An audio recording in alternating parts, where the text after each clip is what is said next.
పరమందు సింహాసనాసనుడైన దేవాది దేవునికి నా హృదయపూర్వక వందనములు, స్తుతులు, స్తోత్రములు సమర్పించుకుంటున్నాను. అందరికీ శుభోదయం. ఈ దినాన మహోన్నతుడైన దేవాది దేవుడు నీకు అనుగ్రహించిన వాక్కు, మనము దీనదశలోనున్నప్పుడు ఆయన మనలను జ్ఞాపకం చేసుకొనును, ఆయన కృప నిరంతరముండును. తండ్రి నామమునకు మహిమ కలుగునుగాక. హల్లెలూయా. ఈ మాటలు కీర్తనాకారుడైన దావీదు గారు రాసిన కీర్తనల గ్రంథము 136వ అధ్యాయము 23వ వచనంలో వ్రాయబడి ఉన్నవండి. Praise the Lord. Today our God's promise for us, who remembered us in our lowly state, for his mercy endures forever. తండ్రి నామమునకు మహిమ కలుగునుగాక. హల్లెలూయా. చూడండి, మహోన్నతుడైన దేవాది దేవుడు ఇది నాన్న నీకు అనుగ్రహించిన వాక్కు ఏమిటి అంటే, మనము దీనదశలోనున్నప్పుడు ఆయన మనలను జ్ఞాపకము చేసుకొనును, ఆయన కృప నిరంతరముండును. ఏమిటండి? మనము దీనదశలోనున్నప్పుడు ఆయన మనలను జ్ఞాపకము చేసుకొనును. ప్రియమైన నేస్తమా, ఈ దినాన దేవాది దేవుడు నీతో ప్రత్యేకముగా మాట్లాడుతూ ఉన్నారు. నీవున్న స్థితిని బట్టి, నీవున్న పరిస్థితిని బట్టి నా పక్షమందు ఎవరూ లేరు, ఈ సమస్యలు, చింతలు నా బ్రతుకులో ఇవి నాకు ఒక వరముగా ఇవ్వబడాయి అని నీవు వేదన పడుతూ ఉన్నావు, చింతిస్తూ, ఏడుస్తూ, కన్నీరు కారుస్తూ ఉన్నావు. కానీ దేవాది దేవుడు ఏ మనిషిని కూడా చింతలు, కన్నీరు, వేదనలు అనుభవించుటకు సృజించలేదు.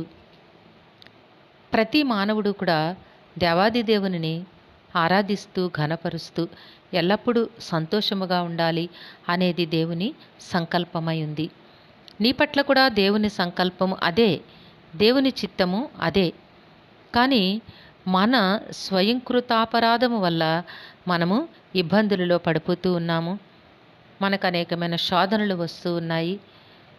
నీకు చింత వచ్చింది కదా, వేదన కలుగుతుంది కదా, దుఃఖాన్ని అనుభవిస్తూ ఉన్నావు కదా. ఈ సమస్త సంగతులను గురించి ఆలోచిస్తూ ఇక నా జీవితం ఇంతే, నాకెవరూ సహాయం చేసేవారు లేరు అని నీవు వాపోతూ ఉన్నావు. కానీ ఈ దినాన్న దేవాది దేవుడు నీతో ప్రత్యేకముగా మాట్లాడుతూ ఉన్నారు. ఏమిటంటే, నీవు దీనదశలోనున్నప్పుడు నిన్ను జ్ఞాపకం చేసుకునేవారు ఆయన మాత్రమే.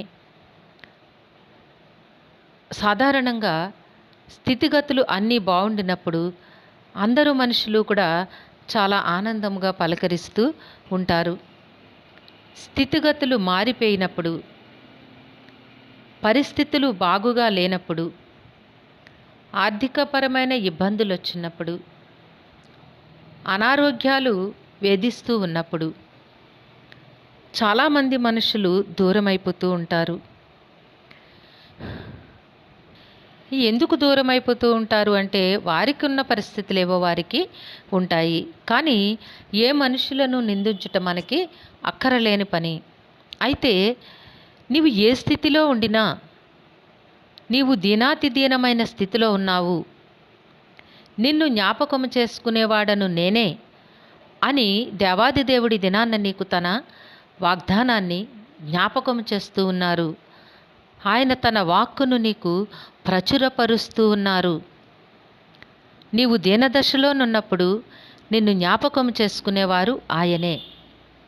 కనుక నీ పక్షాన ఎవరూ లేరు అన్న ఆలోచన నీవు విడిచిపెట్టు.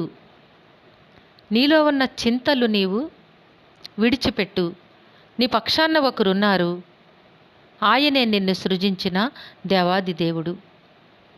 నిన్ను జ్ఞాపకం చేసుకుని నీవున్న సమస్య నుంచి నిన్ను విడిపించువారు ఆయనే. నీకు ఎట్టి సహాయము అవసరమో, ఏ సమయమునకు ఏ సహాయము అవసరమో సిద్ధపరచగలిగిన వారు దేవాది దేవుడు మాత్రమే.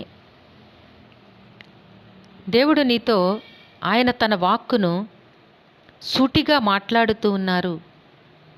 నీవు చింతను విడిచిపెట్టు, దుఃఖాన్ని విడిచిపెట్టు.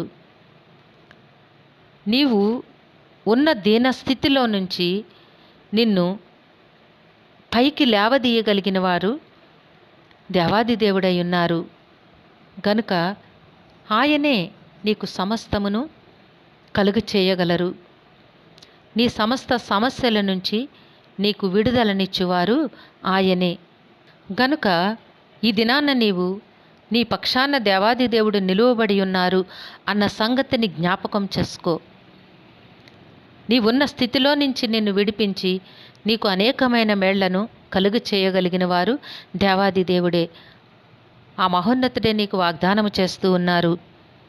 నీవు దీనదశలోనున్నప్పుడు నిన్ను జ్ఞాపకం చేసుకొనివాడను నేనే అని నీకు ప్రకటన చేస్తూ ఉన్నారు. గనుక ప్రియనేస్తమా, దేవుని సన్నిధిలో విరిగి నలిగిన హృదయముతో వినయమైన మనస్సుతో ప్రార్థన చెయ్యి.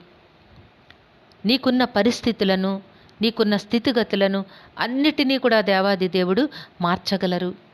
ఆయన వాత్సల్యతతో నిన్ను నడిపిస్తూ ఉన్నారు, ఇక ముందు కూడా నడిపిస్తారు. ఆయన చేసిన మేళ్లను నీవు అనుభవించగలుగుతావు, నీ కన్నులారా నీవు చూడగలుగుతావు.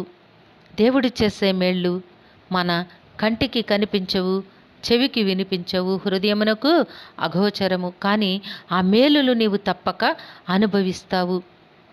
ఎందుకు అంటే ఈ దినాన్ని నీవు చాలా దీనదశలో ఉండి బాధపడుతూ ఉన్నావు గనుక ఆయన చేసిన మేలును నీవు ప్రత్యక్షముగా చూడగలుగుతావు, అనుభవించగలుగుతావు. కాబట్టి ప్రియనేస్తమా, నీలో ఉన్న చింతలు, వేదనలు సమస్తమును కూడా దేవాది దేవుని పాదముల చెంత విడిచిపెట్టి హృదయపూర్వకముగా దేవుని సన్నిధిలో ప్రార్థన చేసుకుని, ఈ దినాన్న దేవుడు నీతో ప్రత్యేకముగా మాట్లాడి ఉన్నారు గనక మనము దీనదశలోనున్నప్పుడు ఆయన మనలను జ్ఞాపకము చేసుకొనెను. నీవున్న దీనదశలో నుంచి నిన్ను విడిపించడానికి ఈ దినాన ఆయన నిన్ను జ్ఞాపకం చేసుకొని ఉన్నారు. సమస్త ఆశీర్వాదములను నీకు ఆయన తప్పక అనుగ్రహిస్తారు. నీవు నమ్మినట్లయితే నీవు దేవుని మహిమను చూడగలుగుతావు. కనుక ఆయన కృప నిరంతరముండును అని కృతజ్ఞతాపూర్వకముగా దేవాది దేవుడు నీ జీవితంలో నీ కొరకు సిద్ధపరిచిన ప్రతి మేలును కూడా నీవు పొందుకొంటకు యోగ్యునిగా నీ జీవితమును సిద్ధపరచుకొని ఆయనిచ్చే ఆశీర్వాదములను నీవు తప్పక పొందుకొందువుగాక. దేవుని సన్నిధిలో వినయమైన మనసుతో ప్రార్థన చెయ్యి. నిన్ను దేవాది దేవుడు ఈ దినాన్ని జ్ఞాపకం చేసుకున్నారు, నీతో ప్రత్యేకముగా మాట్లాడుతూ ఉన్నారు. ఆయన నీ కొరకు సిద్ధపరిచిన మేలును నీవు తప్పక అనుభవిస్తావు, పొందుకుంటావు. గనుక ప్రియనేస్తమా, దేవుని సన్నిధిలో విరిగి నలిగిన హృదయంతో ప్రార్థన చేసి ఆయనిచ్చే సమస్త ఆశీర్వాదములను నీవు తప్పక పొందుకొందువుగాక. ఆమెన్. ప్రార్థన చేసుకుందామండి. సింహాసనాసీనుడైన దేవా, మీ ఘనమైన నామమునకు వందనములు చెల్లించుకొంచున్నాము. ఈ దినవాక్య భాగమును బట్టి మీకు వందనములు తండ్రి.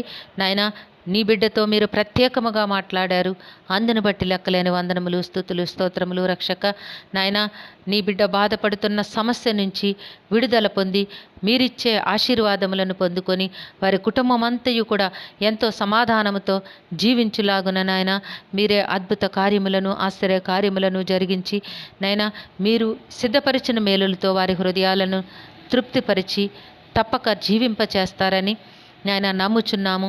ఆ బిడ్డలకి మీ ఆశీర్వాదమును అనుగ్రహించి జీవింపచేయమని మీ పాదములు బట్టి వేడుకొంచున్నాము. అలానే తండ్రి, ఈ దినము పుట్టినరోజు వేడుకలు, వివాహ దిన మహోత్సవములు జరుపుకొంచున్న బిడ్డలందరినీ దయతో జ్ఞాపకం చేసుకోండి నాయన. వారి జీవితంలో అనేకమైన మేళ్లను అనుగ్రహించండి. అనేక వేడుకలు జరుపుకొనిలాగున బిడ్డలకి దీర్ఘాయుష్నివ్వండి. మీ ఆశీర్వాదములతో వారి జీవితంలో నింపి జీవింపచేయండి తండ్రి. కృప చూపించండి నాయన. పరీక్షలు రాస్తున్న బిడ్డలను జ్ఞాపకం చేసుకోండి నాయన. మీ వాత్సల్యతను బిడ్డలకి తోడుగా ఉంచండి. సంవత్సరం అంతయు చదివిన చదువులు జ్ఞాపకం చేసుకొని నాయన వారు అడిగే ప్రతి ప్రశ్నకు సరైన సమాధానమును నాయన సరైన సమయంలో రాసి ఉన్నతమైన విజయములను పొందుకొనులాగున నాయన మీ కృపను బిడ్డలకి అనుగ్రహించమని ప్రార్థన చేస్తున్నాము తండ్రి. మీ పాద సన్నిధిలో మేము చేసిన ప్రతి ప్రార్థన మీ దివ్య సముఖమునకు చేర్చుకొని తప్పక ప్రతిఫలమును అనుగ్రహిస్తారని విశ్వసిస్తూ ఈ స్తుతియు ప్రార్థనయు మా రక్షకుడును మీ ప్రియకుమారుడైన యేసుక్రీస్తు నామం పేరట అడిగి వేడుకొంచున్నాము తండ్రి. Amen, amen, amen. మహోన్నతుడైన దేవాది దేవుడు మీ కుటుంబ జీవితంలో అనేకమైన మేళ్లను అనుగ్రహించి మిమ్మును ఆయన నామ మహిమ కొరకు జీవింపచేయునుగాక. Amen, amen, amen.